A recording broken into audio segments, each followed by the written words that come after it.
Mr. Chairman, Mr. Jelinek, I want to go back to Lindsay's point about your business model in comparison to your competitor's business model. Again, you have an admirable business model providing good products at a very low price because you engage in high volume, low margin. But one of the reasons you're able to do that is you have a very low cost structure, correct?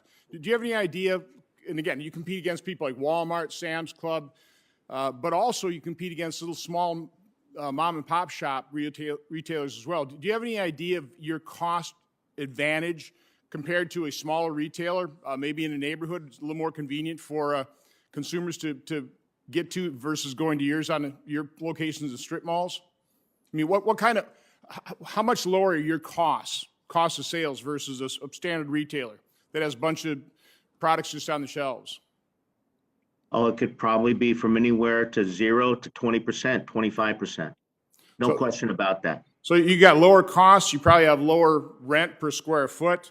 Your bulk display is just a different way of shopping that, again, absolutely make that choice. Those are the efficiencies that we build in.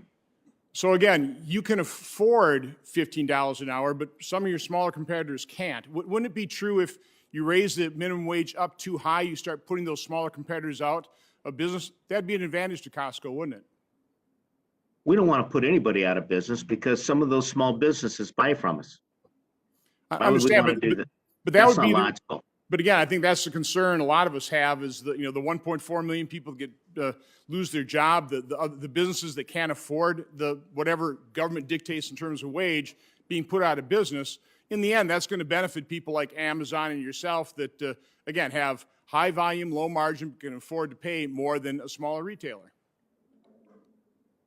If anybody, the pie is only so big. If people go out of business, you're absolutely right. Someone has to get that business. That's, so again, if you can just let me finish. I'm only trying to talk to you what's right for Costco. No, I understand. So I'm trying to make the point that what's right for Costco is not necessarily right for smaller retailers that also have a value to consumers. Absolutely. I can't answer about, that's a decision that everybody else has to make. I don't make that decision. But when the government comes in and mandates a cost structure, a wage, and puts a smaller competitor out of business, that's what concerns many of us. Let me ask you another question. I can tell you my past experience that wages usually don't put people out of business. How you run your business will put you out of business. Again, you've been working Costco. I've got experience in manufacturing. My experience in manufacturing, by the way, tells me that a $15 minimum wage is a moot point. Because most manufacturers, quite honestly, most employers that I talk to in Wisconsin, their biggest problem is they can't hire workers almost at any wage. Because one of the reasons is we're plussing up unemployment benefits, and at least half of people that are on unemployment are making more now than when they were actually on the job. But let me ask you that question. How many unfilled positions do you have at Costco right now? Very few. Because you're paying $15 an hour. And above. And again, that's what the marketplace actually does. But again, I have employers, manufacturing in Wisconsin, that can't hire people at $15 an hour. They can't hire people at $18 or $19 an hour. So that's also a huge problem. But again, Mr. Jelinek, I think Costco is a great store.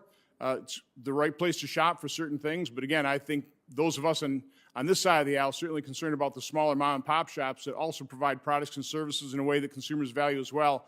We don't want to see them put out of business because of government mandated wage. But thank you.